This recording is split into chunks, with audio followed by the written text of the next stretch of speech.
Why? Hello, hello. Welcome back to more horror tales. It's been a while, but we're back, and that's all that matters. Now, I'm gonna need you to prepare for something that even my friends, even one of the horror anthropists in the group, details as something very disgusting and shook him to his core. We're going to go over something that might be familiar to some of y'all, or not. Either way, I heard this is pretty scary, so please buckle up. Get on maybe something warm, something that makes you feel safe, comfortable, because we are reading Borrasca. Our story starts with something long, but one we've never heard before. This story is about a place that dwells on the mountain, a place where bad, terrible things happen. And you may think you know about bad things, but you may have decided you had it all figured out. But the thing is, you don't, because the truth is worse than monsters or men. At first, I was upset when they told me when we were moving to some little town out in the Ozarks. I remember staring at my dinner plate while I listened to my sister throw a temper tantrum unbefitting of a 14-year-old honor student, or teenager really. She begged, she cried, she pleaded, and she even cursed at my parents. She threw a bowl at my dad and told him it was his fault. Mom then told my sister, who was named Whitney, to calm down, but she stormed off, slamming every door in the house on the way to her room. I'm not gonna lie, I definitely blame my dad as well. I remember I heard whispers from him about something going wrong, something bad, and the sheriff's department had reassigned them out to some little way out of the county to save face. My parents didn't want me to know that, but I did. I was 9, so it didn't take me long to get warm to the idea of a change. I saw it as an adventure, a new house, new school, new friends. But Whitney, of course, felt the complete opposite. Moving to a new school at her age is hard. Moving away from her new boyfriend, oh man, that was even harder. While the rest of us packed up our things and we said our goodbyes, Whitney sulked, cried, and even threatened to run away from home. But a month later, when we pulled up into our new house in Drisking, Missouri, she was sitting right next to me, viciously texting on her phone. Thankfully, we moved over to summer, and I had months of free time to explore the town. When Dad started his new job at the sheriff's office, Mom drove us around the city, commenting on pretty much everything she could see. The city was way, way smaller than St. Louis, but also a lot nicer. Apparently there was no bad areas, and the entire town looked like something you would see on a postcard. Drisking was built on a mountain valley surrounded by healthy forest land with walking trails, crystal clear lakes. I was 9, still. It was summer, and this was heaven. We'd only been living in Drisking a week or so when we met our next door neighbor, who came to introduce themselves. Or neighbors, really. Mr. and Mrs. Landy, and their 10-year-old son named Kyle. While our parents talked and drank mimosas, I watched the Landys' lanky red-headed son out in the doorway. He was shyly eyeing the PS2 in the living room. I asked very enthusiastically, "Oh, you play?" I asked. He shrugged. "Not really." "Do you want to play? I just got Tekken 4." I said to him. Um, Kyle glanced at his mom, who had just been handed her third mimosa. Yeah, sure, he said. And that afternoon, with the ease and simplicity of our age, Kyle and I became best friends. We spent the cool summer mornings exploring the Ozarks and the hot afternoons in my living room playing on the PS2. He introduced me to the other kid in the neighborhood, a skinny, quiet girl named Kimber DeStardo. She was shy, but friendly, and always up for anything. Kimber kept up with us so well that she quickly became the third wheel on our tricycle. With my dad at work all the time and my mom consumed with her new friendships and my sister locked in her room all day, the summer was ours to take, and we did more than that. Kyle and Kimber showed me where all the best hiking trails were, which lakes were the best and most accessible by bike, and where the best stores were in town. By the time the first day of school rolled around in September, I knew I was home. On the last Saturday before school started, and Kimber told me they were going to take me somewhere special, somewhere we had never been yet, the Triple Tree.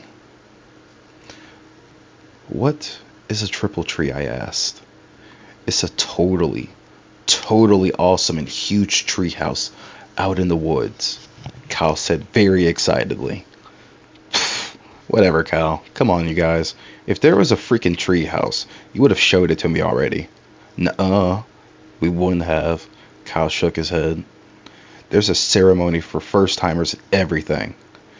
Kimber nodded eagerly in agreement, her dark orange curls bouncing off of her tiny shoulders. Yeah, it's true, Sam.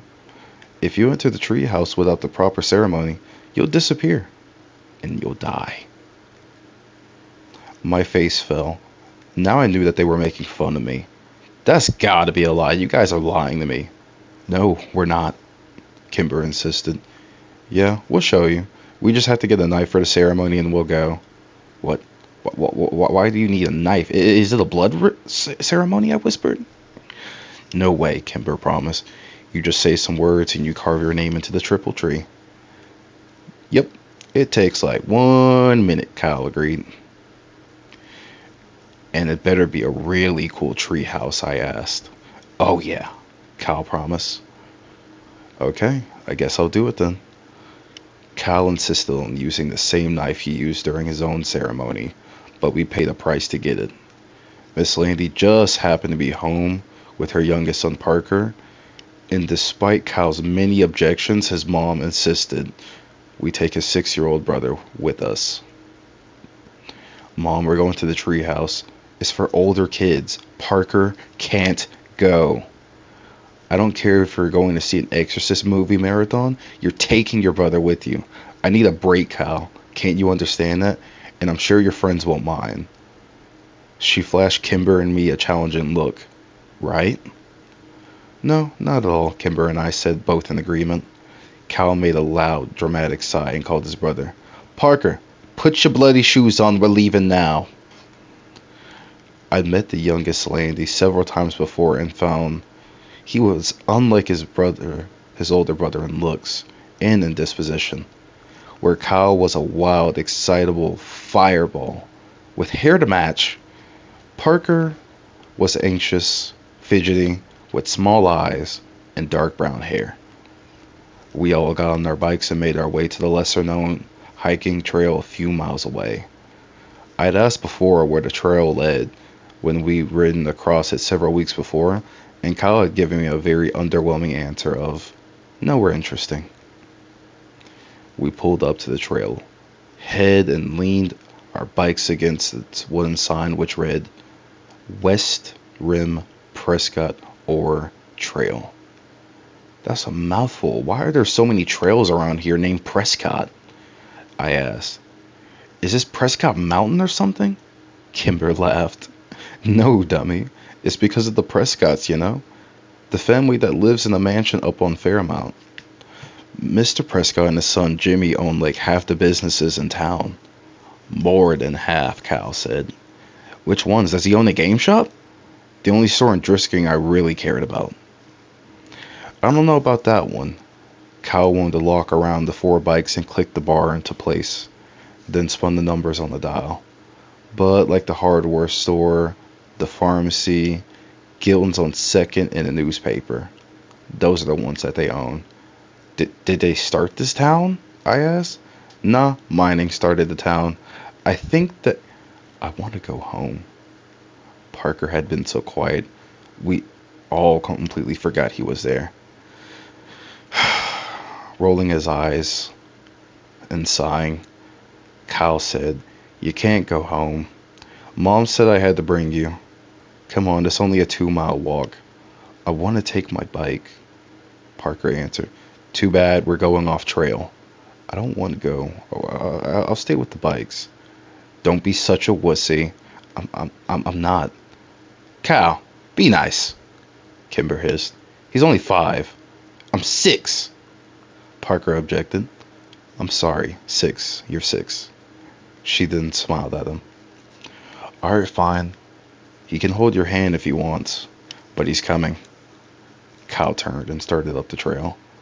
Parker's face fell into an undignified frown, but when the charming Kimber struck her hand out and wiggled her fingers at him, he took it. Cal was right. It wasn't a long walk, only a half-mile down the trail, and then another half-mile hike on a well-tread path up the mountain. It was a steep climb, and by the time we got to the treehouse, I was winded.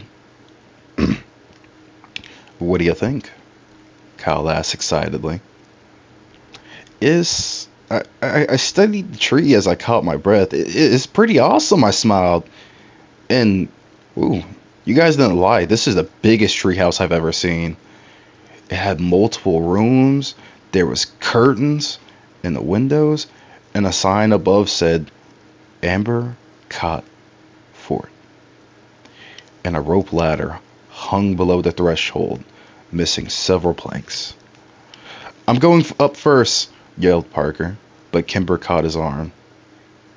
"You have to do the ceremony first, or you'll disappear," she reminded him. "That'd be fine with me," Kyle grumbled. I was eager to get in the fort myself. "Give me the knife." I held out my hand. Kyle smiled and dug the switchblade out of his pocket. "There's some space in the back to carve your name."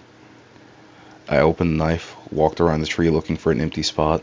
And man, there were so many names on the tree that I had to crunch down and look near the bottom since I couldn't reach any higher. I spotted both Kyle and Kimber's carvings into the tree, and I finally found the spot I liked near the ladder. I bit my tongue and carved Sam W. into a blank piece of bark underneath someone named Paul S. Parker. Went next, but had so much trouble with the knife that Kyle had to do it for him. "Alright, let's go." I ran over to the rope ladder. "Wait, you have to say the words first," Kyle yelled. "Oh yeah, what are they?" Kimber sang them out. "Underneath the triple tree, there is a man who waits for me. And should I go or should I stay? My fate's the same either way." "That's creepy," I said. What does it mean?" Kimber shrugged. "No one knows anymore, but it's tradition." "Okay, can you say it one more time, but slower?" Once Parker and I recited the poem, we were ready to climb. We went up the rope ladder first and took stock of my new surroundings. The treehouse was more or less empty.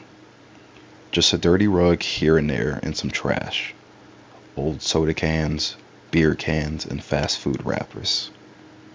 I went room to room, 4 in total, and found nothing of real interest until the last one. An old mattress lay in the corner and piles of musty, ripped clothing scattered on the floor. Did a hobo live here?" I asked. "Nah, this room has been like this for as long as I can remember," Cal said from the doorway behind me. "It smells gross," I said. Kimber walked up to the threshold but refused to go any further. It's not the smell that freaks me out, it's that. She pointed up to the ceiling and I raised my eyes to read what was written there. Road to the gates of hell. Mile marker 1. What does that mean? I asked. It's just older kids being dicks, Cal said. Come on, I'll show you the best part of the treehouse. We walked back into the first room and Parker looked up at us and smiled, pointing down to what he clumsily carved into the wooden floor. Fart, Cal read. That's hilarious, Parker. He rolled his eyes, but his little brother didn't pick up on the sarcasm and smiled proudly. Kimber sat down on the floor next to Parker, and I sat on his other side. Cal took the knife from his brother and then walked across the room and wedged the blade between 2 planks of the wooden wall. He pushed, and the board gave, opening a small, secret compartment on the wall. Kyle took something out and pushed the plank back in until it was flush with the others. Check it out. He turned around and proudly held up 2 cans of Miller Lite beer. Whoa, I said. Ew, warm beer, that's gross. How did you even know it was there? Kimber asked. Phil Saunders told me. Are we going to drink it?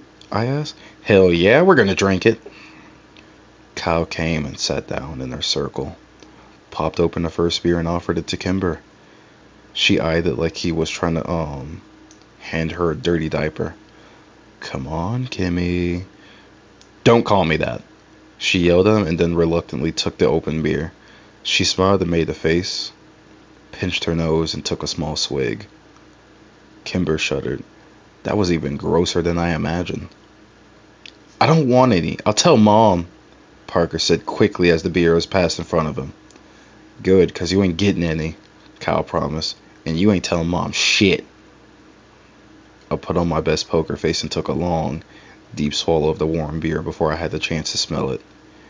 It was a poor decision, and when I retched, the foul yellow liquid went all over my shirt. Aw, man, now I'm gonna smell like beer.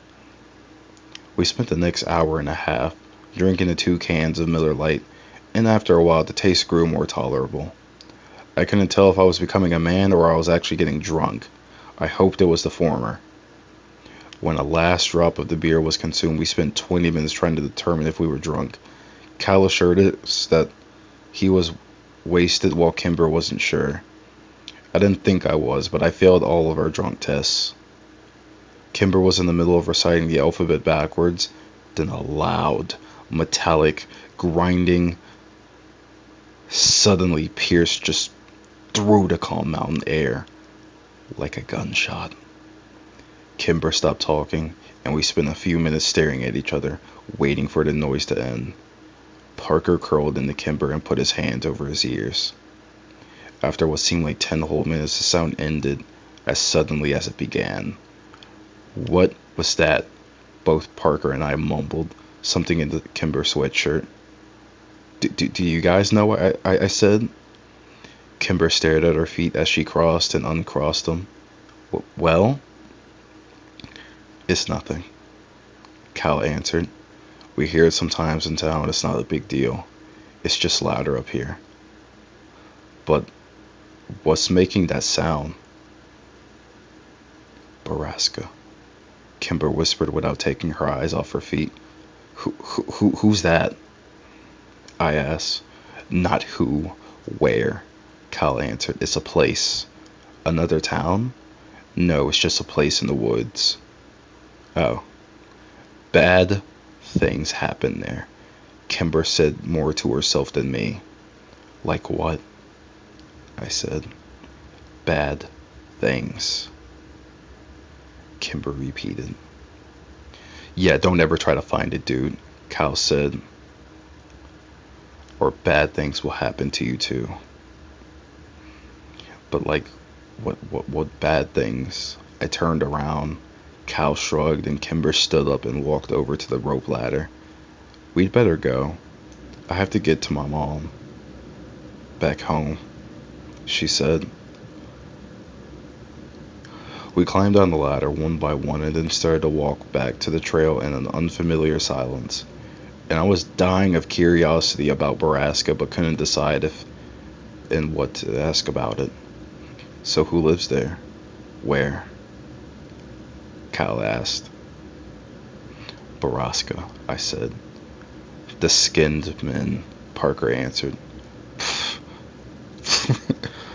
He laughed. Only babies believe that. Like men who are skinned, like their skin is completely gone, I asked. Yeah, that's what some kids say. Most of us stopped believing that. Though, when we turned to double digits, Cal said. I looked back at Kimber, who was still 9 like me, but she was staring down the trail, ignoring us. That seemed to be the end of the conversation, and by the time we reached our bikes, the awkwardness was gone, and we were giggling, decided if we were too drunk to bike home. School started 2 days later, and I completely forgot about Borrasca. When my dad pulled to the curb to drop me off that morning, he locked the doors before I could get out. Not so fast, he laughed. As your father, I get the privilege of giving you a hug and telling you to have a great first day at school. But Dad, I gotta go meet Kyle by the flag before first bell. And you will, but give me a hug first. In a few years, you'll be driving yourself to school. Let me be your dad while I can. Fine, I said, exacerbated. And leaned in over to give my dad a quick hug. Thank you. Now go meet your friend. Your mom will be here around 3:40. I know, Dad, but why can't I take the bus like Whitney? When you're 12, you can take the bus. He smiled and unlocked the doors. Until then, I get to drop you off in the mornings. If you think it'd make you look cooler, you can ride in the back seat behind the cage. Dad, just don't. I threw open the door of his cruiser before he could say anything more and ran as he laughed behind me. Kyle was already waiting for me by the flagpole. And he found Kimber as well. Dude, you almost missed the bell, he yelled when he saw me. I know, sorry. Whose class are you in? Kimber asked. She was wearing a red sweater and leggings with frogs on them. Her curly orange hair was brushed into ringlets and her lips were pink and shiny. She never looked prettier before, and I was just at a loss for words. And I was surprised to realize I'd never seen Kimber as a girl. Mr. Diamonds. Me too, she said cheerfully. Lucky, Kyle said. I'm in Miss Teverty's. Only 2 4th graders, and I get the crappy one, the crappy teacher. He stammered. Kimber grimaced. Yeah, my mom had her when she was a kid. What's wrong with her? What did she say? Just that she's strict and gives a lot of homework out on the weekends. On the weekends? Fuck, Cal said. Excuse me, Mr. Landy. I immediately recognized the tall man that suddenly appeared before the white-faced Cal. Sorry, sir. I meant dang. Kimber giggled. Huh, I'm sure you did. Hi, Sheriff Clary. Even though I'd only met him a few times, I liked my dad's boss and he liked me. Well, hello, Sammy. Are you excited for your first day? Sheriff Clary crossed his arms in front of him and widened his stance imposingly, but he gave me a wide smile. Yes, sir, I said, and then I added lamely, what are you doing here? I'm giving a presentation to the 5th and 6th graders about safety when walking to and from school. Yeah, he gives it every year, Kyle muttered. Cool. Sheriff Clary nodded at me and then turned and walked away. I looked around confused. Where's Kimber? She took off. She is annoyingly on time to everything. And as if to illustrate this point, the bell rang and we both ran upstairs and inside. I walked into class and saw Kimber save me a spot next to her at the back. Mr. Diamond, a short, round man of 40 or so, nodded at me when I came in. Mr. Walker, I presume? Yeah, that's me. I mumbled as I rushed past him.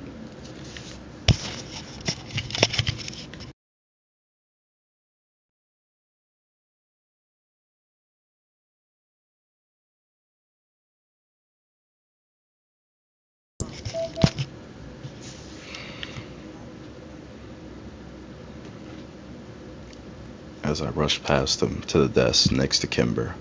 Welcome to Drisking Elementary. And for the rest of you, welcome back. Go Grizzlies! The class echoed a reluctant and subdued, Go Grizzlies. Kimber introduced me to the other kids in class throughout the morning. Most of them were nice, if sort of underwhelmed by me. They said their highs and hellos and asked where I was from, and the conversations usually ended with an unimpressed, okay. A group of girls who sat near the front snuck looks at us all morning and snickered. I asked Kimber who they were, and she just shrugged. During our second break, they came up and talked to me. Are you friends with Kimber Destaro? Destaro? A tall, dark-haired girl asked me. Yeah, I answered, and I looked over at Kimber. She was watching me with worried eyes. Are you related to her? No, I said.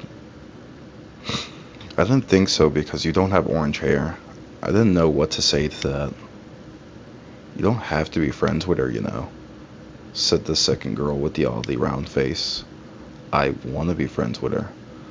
A third girl behind the other two snorted. She had pretty auburn hair and a rude upturned nose. Well, if you do, you're going to be in the ugly kid group, the first girl warned. And once you're in that group, you can't leave ever. Better than the bitch group, I added. I said rude nose and round face gasped, but dark hair smiled. We'll see, she said, and the three returned to their corner of the room. I sat back down next to Kimber, feeling like a badass. It was the first time I'd ever used a swear word in front of anyone other than Kyle. What did they say to you? Kimber asked. They said you're too pretty to be near them and that you make them look gross, so we have to stay away from them. Liar, Kimber answered, but I could tell she was smiling. We met Kyle in the cafeteria at lunch, and he had nothing but bad things to say about his morning. Miss Teverty was old and mean, and she made everyone come up and say something about themselves, even though the class only had 14 kids and they all knew each other. When the bell rang for recess, I went to throw my lunch away with Kyle, and I bumped into a kid I hadn't seen before. Hey, are you Sam Walker?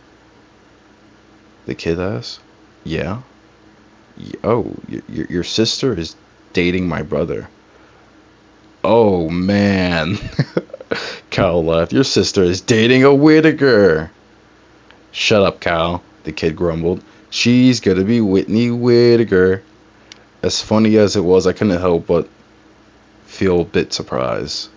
Not that I've been paying attention, but I've only seen Whitney out of her room once over the summer. Where did she meet him? I asked the Whittaker kid. I don't know, probably at his job. His job where? He works at Drisking Water. It didn't make any sense to me, but I shrugged it off. I did remember my mom giving Whitney some menial tasks, like getting the car washed and setting up utilities to get her out of the house. Maybe she met him once and they started dating over text. Teenagers are weird. The rest of the school week followed, much like the first. We were well into the first month when I heard someone mention the skin man again. Or the skin men. We were out on the playground and Kyle and I were stirring the fire with 2 large wood chips. I'd just given myself a splinter when a distant sound of metal grinded on metal flooded over the playground, silencing every one of us. Borrasca, I said in awe. Yep, said Phil Saunders. The skin men kill again. Hey, Cal said. Only babies believe in the skin men. I threw an accusatory look at Kyle. They do. Phil's just stupid. I am not, Ask Danelle. She's seen them. Phil scanned the playground and then yelled at a blonde girl talking to Rue Nose. Hey, Danielle, come here.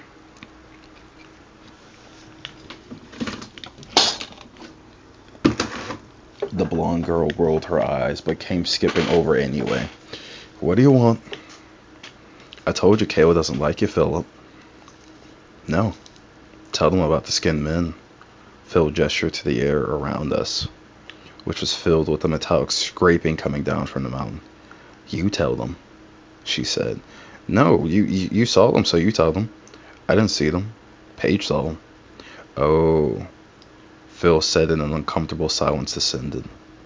You guys are weird, Danielle said before flipping her hair in our faces and leaving. Who's Paige? I asked when she was gone. Her sister. Paige disappeared when we were like 5, Cal said, after she saw the skinned men. The sounds from the mountain abruptly ended, and the subdued atmosphere of the playground disappeared with it. When the bell rang, Kyle lined up in his class line, and since Phil was in my class, I made sure I was behind them. The teachers began to count us off. Hey, what else do you know about Borrasca? I whispered to him. My brother said that's where people go to disappear. To Borrasca. Hey, what happened to them there? Bad things, he said, and then shushed me when I asked him what he meant. The year dragged on, and it wasn't until Christmas that I heard the machine at Borrasca again. It was December, and there was a thick blanket of snow on the ground, which only served to amplify the noise from the mountain. I sat in my room listening to it for a few minutes, trying to decide what was happening in the place that bad things happen. I then saw my dad's cruiser pull up to the window and went downstairs to greet him. As I passed my sister's door, I heard her giggling in that annoying teenage girl way, and I just cringed. I hope Kimber never gets like that. Dad, what's up? I skidded on the landing just as he opened the door. Dad then stomped the snow off his boots and threw open his arms. Sammy, how many years has it been? He joked. It was true. I hadn't seen much of my dad lately since he was working so much, doing what I didn't know, since this was the quietest and lamest town ever. And Mom thought the sheriff was grooming Dad for his job since Clary was old, and Dad never really agreed or disagreed with her. He'd only been at the department 7 months, after all, and he doubted people in the county would vote for him. Hey Dad, do you hear that like metal sounding noise, that the machine sounding noise? Yeah, I hear it in town every now and then. Do you know what it is? I asked the sheriff about it, and he told me the noise comes from private property up in the Ozarks. Is the property called Borrasca? I asked quickly. I have no idea. Borrasca? Where'd you hear that? I shrugged. Kids at my school, I said. Well, it's nothing to worry about, Sammy. Probably just some logging equipment. But is the place called Borrasca? Like, have you heard it before? No, I've not heard that before. He pulled off his boots and shrugged off his coat. Looking towards the kitchen, I could tell I was losing him. Have you heard of the skinned men? I asked quickly. Skinned men? Good God, is your sister telling you these stories? No, but he wasn't listening to me anymore. Whitney! He yelled upstairs. No, Dad, Whitney doesn't even talk to me, I repeated. I heard a door creak open upstairs, and Whitney peered over the railing, phone in hand, and an annoyed look on her face. Are you trying to scare your brother? Dad demanded. Dad, no, I said again. Whitney shot me a betrayed look. Seriously, as if I'd waste my time. You aren't telling them stories about skinned men, are you? No, Dad, I told you I heard it at school. Whitney gestured to me as if to say, see? All right. Well, you kids need to start getting along. Your family, for Christ's sake. Whitney rolled her eyes, and when Dad walked into the kitchen, she stuck her tongue out at me. Real mature, Whitney, I yelled up at her as she was gone. I'll tell Dad about your boyfriend. Christmas came, and it went by with surprising smoothness at our house. Winnie and I got everything we wanted on our list, which was a first for us. The town may have been smaller, but Dad's paychecks were clearly better. I wore my new Rams.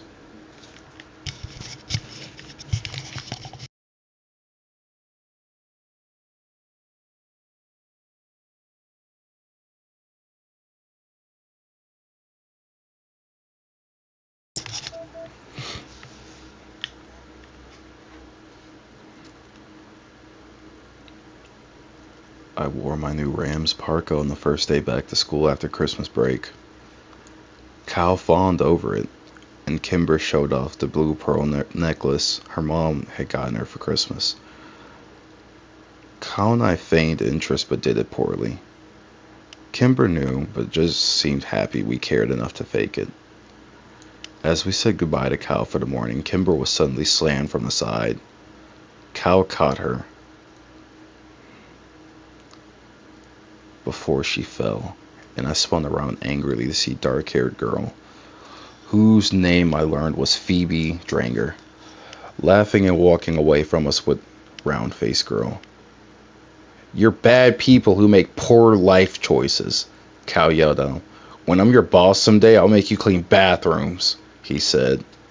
"Yeah, and if Cal's your boss, you know you messed up," I added. Cal and I high-fived and turned to Kimber, but she wasn't sharing in our victory. She was trying to hide the tears in her face. "Don't sweat those girls, Kimber. Nobody likes them. People are just nice to them because they're related to the Prescotts." Cal tried to give her an awkward pat on the back, but Kimber turned away from him and ran in the opposite direction. "I really hate those girls," I said. "I know, they're bitches," Cal answered, mouthing the last word as he looked over his shoulder for any lurking adults. "Well, I'd better get to class and make sure they don't try and talk to her again," I said. "There's an assembly this morning, no class until after lunch." "Seriously, that's awesome. Do we have to sit by class?" "Not usually. But we better get there quickly so we can get seats at the back," Cal said as we started walking. "What's the assembly for?" "It's either DARE or the History Society presentation." What's DARE?" "You know DARE as in, don't you dare do no drugs or you're grounded until you're dead?" "Oh, I hope it's the history thing then." We found Kimberly already in the auditorium. She collected herself and saved us both seats at the back of the room. She waved us over just as puffy, stern Miss Teverty walked onto the stage. "Hello, 4th grade students. This morning we have a special presentation for you from the Historic Preservation of Society of Drisking. If you have questions during the course of the lecture, please raise your hand." "Like that'll happen," Kyle laughed. "Now I'd like to introduce you to Mr. Wyatt Dowding, Miss Catherine Scanlon, and of course, Mr. James Prescott." What? Jimmy Prescott and not his dad? That's so weird," Kimber whispered. "Dude, Thomas Prescott has done this presentation every year for like 20 years. Kyle said. "It's definitely weird." "It's not weird," whispered Mike Sutton from behind us. He leaned forward. "Tom Prescott went crazy like a year ago. He didn't do the presentation last year when my sister was here either." "I don't like Jimmy Prescott." Kimber shook her head. "He gives me the heebie-jeebies. His dad is so much nicer. He's like a grandpa." The presentation was slow and boring. Mr. Dowding and Miss Scanlon talked about their first settlers here, the Cherokee, Trail of Tears, just a lot of boring stuff. Then James Prescott took the stage from there to tell the story of his family's early journey to the town and their role in the revitalization of Drisking itself in the late 50s. The last part was more interesting than anything, and I found Jimmy Prescott to be infallibly charismatic and entertaining. I was so busy laughing at his jokes and hanging on his every word that by the end of his presentation, I realized I actually learned quite a bit. So much so that I was interested in asking a question, which Kyle warned was committing social suicide. Mr. Prescott scanned the room and answered a few questions, well, other questions before he finally got to me in the back. Yes, you in the back. Mr. Prescott, why did the mines close? Like, what happened? I asked. Very good question, young man. What did you say your name was? Ah, Sam Walker. I believe I met your father the other day at the sheriff's office. Welcome to Drisking. As for your question, most of the mines were closed in 1951 after a long period of unprofitability. The mountain that simply ran out of out of iron ore. The mills and refineries were abandoned and the town suffered for years. The miners and their families moved away. Stores went out of business, schools closed, and Drisking became a ghost town. That would have been the end of it if it weren't for stubborn families like mine who refused to leave. We refused to give up the town, and after many, many years of hard work, Drisking became the picturesque little haven in the Ozarks that it is today. I hope that answers your question. I sat back down and Kyle shook his head at me. Bro. The assembly suffered through another 15 minutes of awkward Q&A until Miss Taverty had to finally cut us loose. We were released into the cafeteria to wait for the lunch lines to open, and we all sat in our usual corner. That was so boring. When are we going? When are they going to figure out that no one cares about Drisking's history?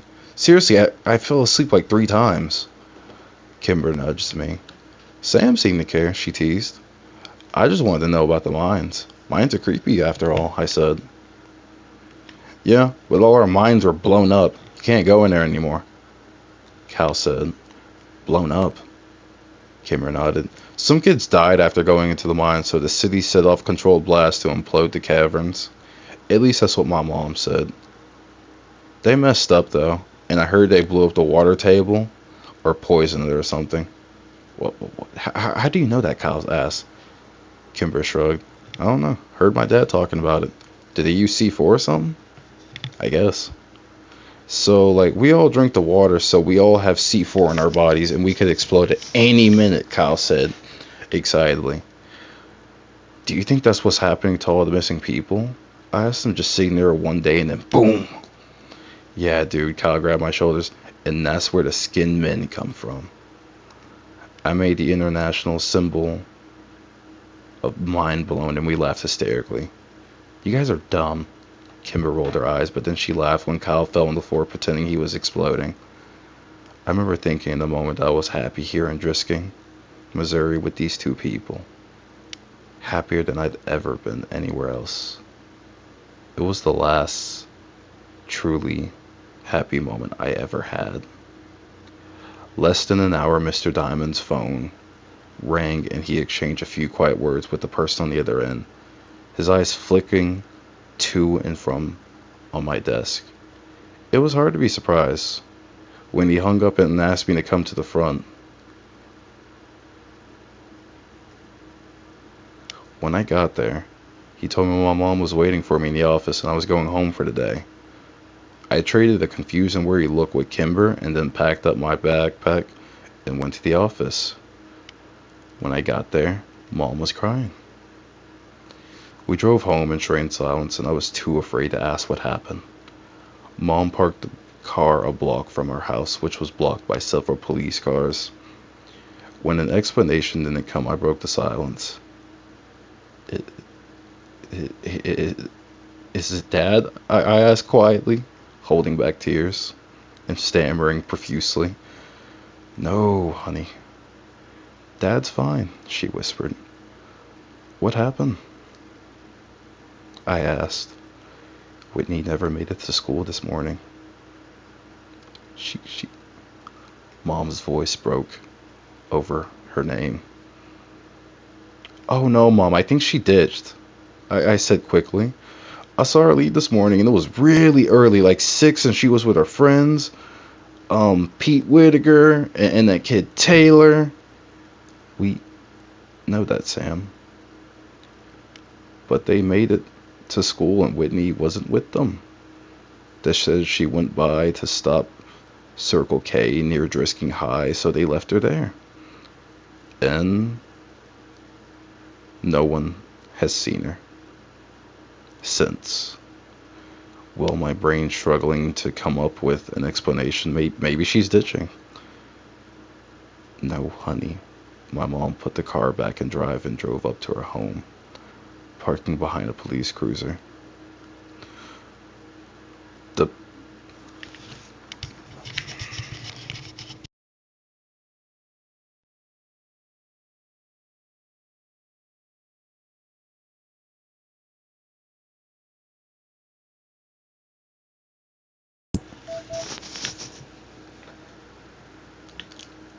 Sorry to break the immersion. It's just this headset is shitty.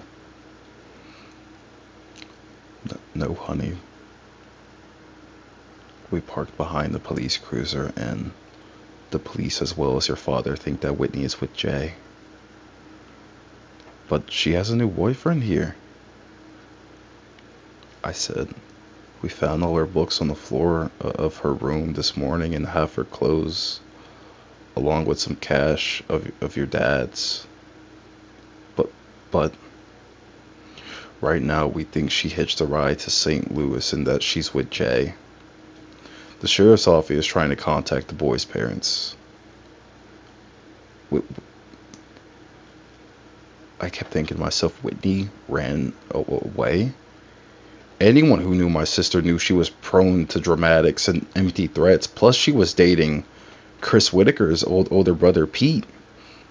I was sure of it. I didn't know what to think. We walked up the steps into a house filled with stale coffee and quiet murmurs. I tried to remember if Whitney herself had ever confirmed she was dating Pete, but I drew a blank. When we walked into the kitchen, I saw my dad sitting at the table, staring at phone records head in hand. He looked up when I came into the room and gave me a weak smile. Hey, buddy. Dad, I have to tell you something. I felt a heavy hand on my shoulder and turned to look up to a solemn Sheriff Clary.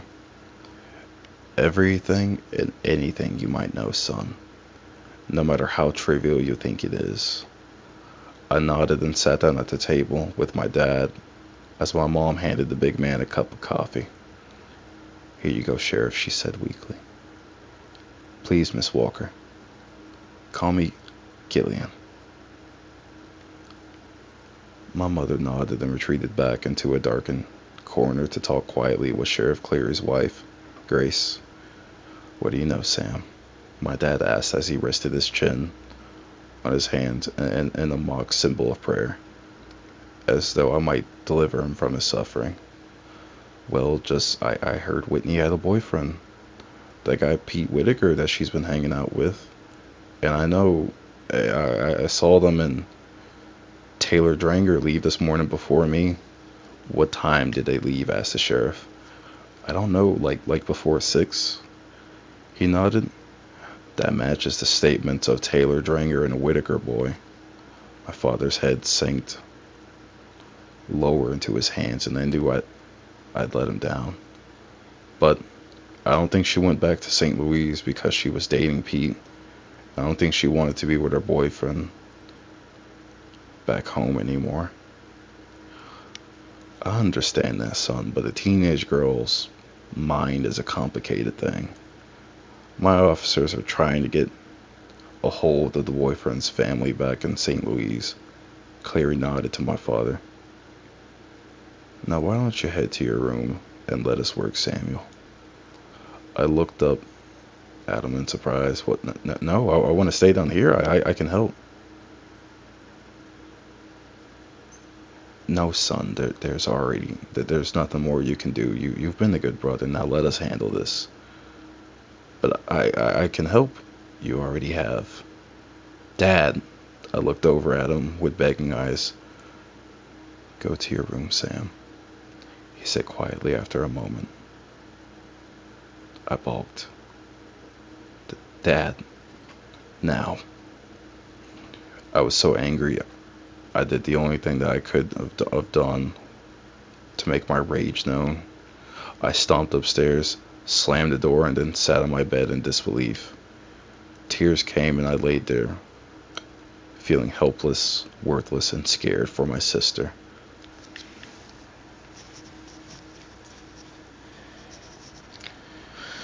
I thought about all the places Whitney could be. Was she scared? Was she alone? Was she dead? When the sun began to set, I finally got out of bed and I went to check my email. I was expecting lots of messages from Kimber and Kyle, but there was only one. Did she go to the treehouse? I was staring at the computer screen for almost a minute, and Kimber's words from last fall echoed in my brain. I sat staring at the computer screen for almost a minute. Again. If you enter the treehouse without the proper ceremony, you'll disappear, and then you'll die.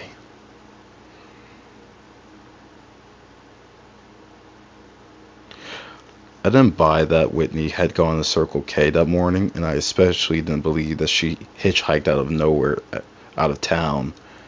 Nothing they were saying downstairs made any sense if you knew my sister, but maybe this did. Maybe she and her boyfriend went to the treehouse to make out or something, and maybe he left her there. Maybe she got lost, or the worst thought of them all, the skinned men found her. I didn't need to sneak out because the police were too busy with my parents to care about me anyway. I snuck my bike out of the garage and rode 3 miles to the West Rim Prescott Ore Trail. When I got there, I saw 2 bikes already locked to the signpost, and my 2 best friends sitting in the snow next to them. I knew you'd come, Cal said, when I pulled my bike up and Kimber ran up to hug me. I'm so sorry, Sam, she said. There was really nothing for me to say, and I didn't push. Kimber took my arm, and we started up the trail. The silence between us was stretched but comfortable. We trudged through the snow and all the while I searched for the telltale footprints of others, but the snow was coming too fast. The hike up the mountain was harder and wetter than we would remember. And when the Apricot Fort finally came into view over the ridge, it was a welcome sight. The sun was getting low, and we didn't bring flashlights. I fell as I ran up the tree, calling my sister's name to the quiet wild. Cal was right behind me and leapt impressively onto the rope ladder, climbing quickly, and I kept yelling out Whitney's name, waiting for Kyle to yell that he found her, or that at least some sign of her. And then I heard Kimber quietly say, Sam, where she stood at the triple tree, and I ran over, and I tried to follow her eyes to confirm that I already knew what was there, and I found it, freshly carved at the top. Whitney W. My breath froze in my chest and my vision blurred with unwelcome tears.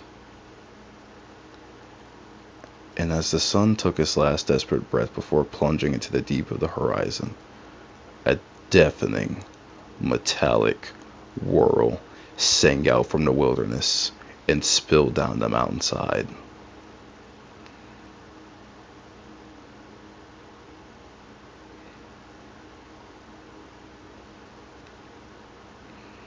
Well, that's the first part of Borrasca for you. Next time, we will read Borrasca 2. Thank you for being here. I'm your host, Grim, or Jay. Hopefully we find out what happened to Whitney. Nothing tragic, I presume. I've been through an encounter like this before. Hopefully it doesn't end up the way that I think it would. Once again, I'm very sorry for not being able to do as many horror tales as of late. But what we're going to do is move all of them to a new channel. Something separate there. And who knows, maybe we might keep it here.